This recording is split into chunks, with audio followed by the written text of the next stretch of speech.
لیکن یہ کہ اس وقت جو عالم عرب پر صورتحال پیدا ہو گئی اس میں ہمیں کیا کرنا چاہیے، پاکستان کے جو حالات ہیں ان میں کیا مشورے ہیں، اب میں ان چیزوں کے بارے میں آپ سے چند باتیں عرض کروں گا۔ پہلی بات تو یہ ہے کہ مشرق وسطیٰ کے مسئلے میں اس کے پس منظر کو سمجھ لینا چاہیے۔ ہمارے بہت سے احباب جو ہے وہ فوری طور پر وقتی صورتوں کو، جیسے کہ حالات و واقعات ہوتے ہیں، صرف انہی کے اعتبار سے رائے قائم کرتے ہیں۔ چیزوں کا پس منظر جو ہے نگاہوں کے سامنے رہنا چاہیے۔ اس صدی کا ایک مختصر سا نقشہ ذہن میں رکھیے۔ یہ 20ویں صدی کے آغاز کے وقت، جسے ہم پورا کہتے ہیں مڈل ایسٹ، بلکہ صرف مڈل ایسٹ نہیں، پورا شمالی افریقہ سلطنت عثمانیہ کا حصہ تھا، خلافت عثمانیہ۔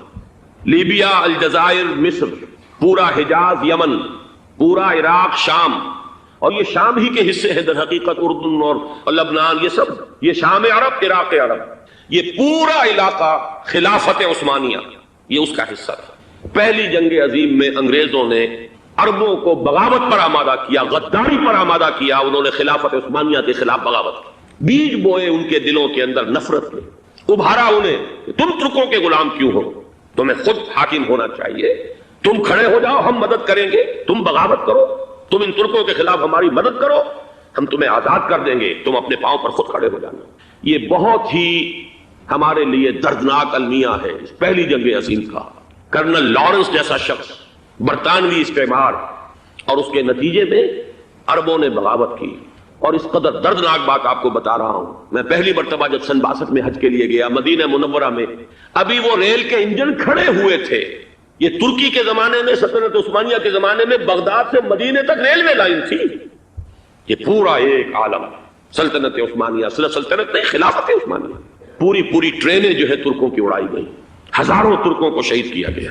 یہاں تک کہ صحن حرم میں شہید کیے گئے سینکڑوں ترک۔ یہ جرم تھوڑے نہیں ہے، معمولی نہیں۔ آج جس کی سزا مل رہی ہے، معلوم ہونا چاہیے کہ وہ جرائم کون کون سے تھے۔ اب بھی جو لوگ گئے ہیں انہوں نے دیکھا ہوگا، ترکی کا قلعہ موجود ہے اوپر پہاڑی کے اوپر، حرم کا جو سب سے بڑا دروازہ ہے باب ملک عبد العزیز، اس کے سامنے ایک لائبریری ہوتی تھی، اب تو غالباً وہ بھی گرا دی گئی ہے، اس کے پیچھے پہاڑی پر ترکوں کا قلعہ ہے پرانا، اس پر توپیں موجود تھیں۔ جب بغاوت ہوئی ہے، جو حرم میں آئے ہوئے تھے ترک فوجی، ظاہر بات ہے نہتے، وہ تو نماز پڑھنے آئے ہوئے تھے، ان کو وہاں ذبح کیا گیا ہے، اور ترکوں نے اپنی توپیں استعمال نہیں کی کہ کہیں بیت اللہ کو کوئی گن نہ پہنچ جائے۔ بہرحال یہ غداری ہوئی ہے پہلی جنگ عظیم کے دوران، اور نہ صرف ترکوں پہ، عربوں نے کی ہے۔ جیسا کہ میں نے کہا تھا، دو ہیں سب سے بڑے مجرم روئے ارضی کے اوپر امت مسلمہ کے طبقات۔ ہمارا پنجابی سپاہی بھی جا کر انگریزوں کی مدد کر کے ایلن بی کو قبضہ جو لے کر دیا بغداد کا، اس میں ہمارے مسلمان پنجابی سپاہی بھی شامل تھے۔ یہ خون چکاں باب ہے ہماری تاریخ کا اس صدی کا۔ لیکن اس کے بعد سلطنت عثمانیہ کے ٹکڑے ہو گئے، چیچڑے ہو گئے۔ ایک انگریز نے لکھا ہے یہ جملہ، زہر میں بجھا ہوا جملہ، کہ تاریخ میں یہ بات ثبت ہو جائے گی کہ ایک انگریز نے اس سلطنت کے ٹکڑے کر دیے کہ جو عمر فاروق نے قائم کی تھی رضی اللہ تعالیٰ عنہ۔ یہ پورا عالم، یہ تمام علاقہ کس نے فتح کیا گیا؟ یہ بات ہاتھ بدل گئے تھے، پھر ترک آ گئے، خلافت عثمانیوں کے پاس چلی گئی، لیکن یہ سلطنت تو حضرت عمر رضی اللہ تعالیٰ عنہ کے زمانے سے چلی آ رہی تھی۔ اس کو ایک انگریز کرنل نے، اور اس نے بغاوت میں آمادہ کر کے عربوں کو اور ترکوں کے پیٹھ میں چھرا ڈھپوا کر ان کے ذریعے سے اور ٹکڑے کر دیے۔ لیکن جب جنگ ختم ہوئی، اب انہوں نے کہا کہ اب ہمیں آزادی دیجیے۔ اب انہیں معلوم ہوا کہ غداروں کو دنیا میں کیا ملتا ہے، ٹکڑے کر دیے گئے۔ یہ حصہ عراق یہ انگریز کے پاس رہے گا، شام کا یہ علاقہ یہ فرانسیسیوں کے پاس رہے گا، مصر پر انگریزوں کا تسلط رہے گا، لیبیا اطالویوں کے پاس رہے گا، لے دے کر یہ جو علاقہ تھا حجاز، کیونکہ وہاں کچھ تھا ہی نہیں، بوادن غیر ذی زرع، یہ عربوں کے پاس چھوڑ دیا گیا۔ اس وقت جو بادشاہ ہیں شاہ حسین اردن کے، ان کے دادا سب سے بڑے غدار وہی تھے، لہذا ان کو اس علاقے کی بادشاہت دے دی گئی۔ اس کے بعد نجد سے ایک تحریک اٹھی ہے، وہ سعودی جو خاندان ہے وہ نجد سے اٹھا۔ نجد میں اس وقت کچھ بھی نہیں تھا، وہ تو صرف ریت کے تودے تھے اور کچھ بھی نہیں، لہذا ادھر کسی استعماری قوت کو دیکھنے کی ضرورت ہی نہیں تھی۔ وہ تو بعد میں تیل برآمد ہوا اور اس کی حیثیت ہو گئی، اور یہ امارات کا علاقہ جو ہے اس کی دنیا میں اب گویا کہ یوں سمجھیے کہ جو سب سے زیادہ اہم علاقے ہو سکتے ہیں روئے ارضی کے نقشے پر، ان میں سے ایک وہ ہو گیا۔ لیکن یہ اس وقت کی بات میں کر رہا ہوں، کوئی حیثیت نہیں تھی، لہذا اس کو چھوڑ دیا گیا۔ یہ ہے تاریخی پس منظر، یہ لکیریں جو کھینچی گئی ہیں، یہ ایک ملت اسلامیہ کو جو قومیتوں میں تقسیم کیا گیا، پھر نعرے لگوائے گئے المصر للمصریین الشام للشامیین، اب شامی ایک علیحدہ قوم ہو چکے ہیں، مصری ایک علیحدہ قوم ہو چکے ہیں، عراقی ایک علیحدہ قوم ہو چکے ہیں۔ یہ ساری تقسیمیں استعمار کی پیدا کرنا ہے، اس کا کوئی تعلق اسلام کے ساتھ نہیں۔ اب ضرورت تو اس بات کی تھی کہ استعمار کے پنجے جب یہاں سے کچھ ہٹے، دوسری جنگ عظیم کے بعد ایک دور آیا، امریکہ ابھرا ہے دنیا کی عالمی سطح پر سیاست میں، اس کے ہاں کچھ آزادی کے تصورات تھے، اس نے بھی سپورٹ کیا۔ برطانیہ کمزور ہو چکا تھا، وہ اتنے بڑے علاقے کو اب ہولڈ نہیں کر سکتا تھا۔ ہندوستان بھی آزاد ہوا، پھر یہ کہ اور دوسرے علاقوں سے بھی اس کو پسپائی اختیار کرنی پڑی۔ استعمار کے پنجے جس طرح بھی ہوئے، ان کے سینوں سے، عربوں کے سینوں سے جو ہے گویا کہ وہ ہٹے، لیکن امریکہ نے ایک اپنی بہت بڑی حکمت عملی جو اختیار کی، عالم عرب کے سینے میں اسرائیل کا خنجر پیوست کر دیا تاکہ یہ کبھی آزاد نہ ہو جائیں، ہمارے انگوٹھے تلے رہے، ہماری پالیسی گواہی کرے۔ یہ استعمار کا دوسری جنگ عظیم کے بعد جہاں برطانوی استعمار، فرانسیسی استعمار رفتہ رفتہ یہ ہٹنے شروع ہوئے، صدر ناصر نے انگریزوں کو اٹھا کر پھینکا میڈیٹرینین میں اور دوسرے جگہوں سے، الجزائر نے آزادی حاصل کی فرانس سے، اطالویوں سے جو ہے لیبیا والوں نے آزادی حاصل کی، یہ ہو گیا، لیکن ایک خنجر پیوست کر دیا گیا اسرائیل کا سینہ عرب۔ اس صورتحال میں ظاہر بات ہے کہ ایک تو بڑی آئیڈیل پوزیشن تھی کہ پورا عالم اسلام متحد ہو،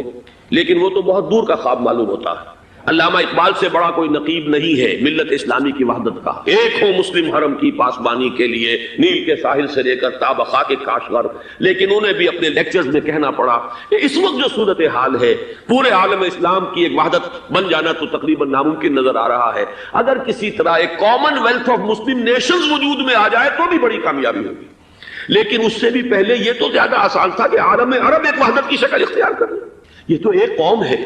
اکثر و بیشتر ایک نسل یا زیادہ دو نسلیں کہہ دیجیے،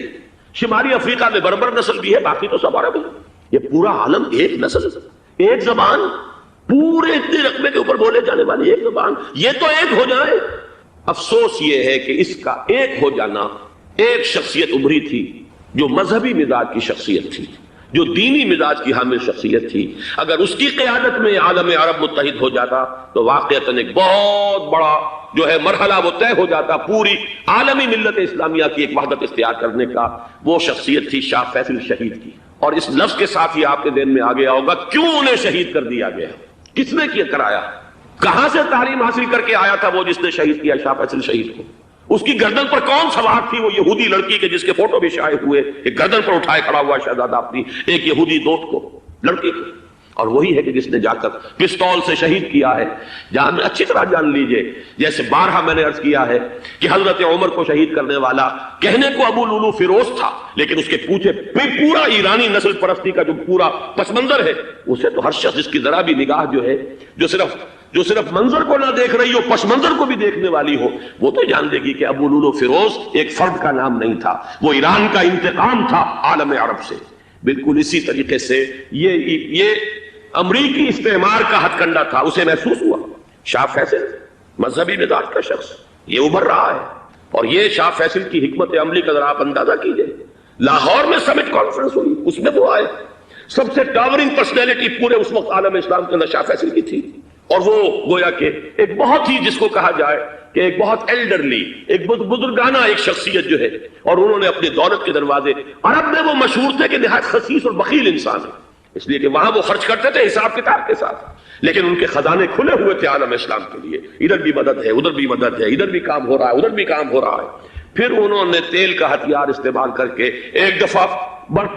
امریکہ کو دن میں تارے دکھا دیے تھے، لہذا ان کا ہٹایا جانا سین سے یہ امریکی استعمار کے لیے لازم تھا۔ اب لے دے کر رہ گئے کون؟ سیکولر مزاج کے لوگ۔ پہلی اٹیمپٹ جمال عبد الناصر نے کی، ناکام ہو گیا۔ قذافی صاحب نے کوشش کی کہ وہ ان کی جانشینی حاصل کر لے، ناکام ہو گیا۔ اب ایک تیسری شخصیت صدام حسین کی، ملحد ہے، اسلام سے کوئی سروکار نہیں، باس کا فلسفہ سیکولرزم پلس عرب نیشنلزم، یہ اصول ہے، لیکن یہ ہے کہ یہ شخصیت ابو بکر ایسی آئی ہے کہ اس سے اس وقت یہ جان لیجئے، میں امریکہ میں بھی عربوں سے مل کر آیا ہوں، سعودی عرب میں بھی اب میں وہ دیکھ آیا ہوں، نوجوان نسل جو ہے عربوں کی، پورا جو دوسرے عرب ممالک ہیں جہاں پر کہ مذہب کا اتنا چرچا ہی نہیں ہے، پورا فلسطینی عرب، جارڈن کے عرب،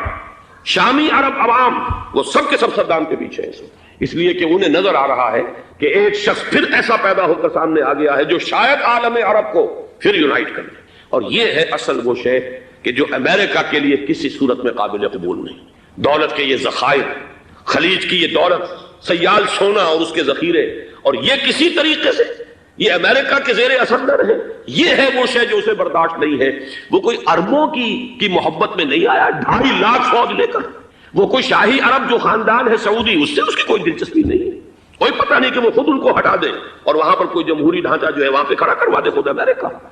اس لیے کہ سعودی عرب میں دیکھ آیا ہوں حالات، اگرچہ ظاہر بات ہے کہ زیادہ گہرائی میں تو وہاں جانے کا موقع ہی نہیں ہوتا، بہت ہی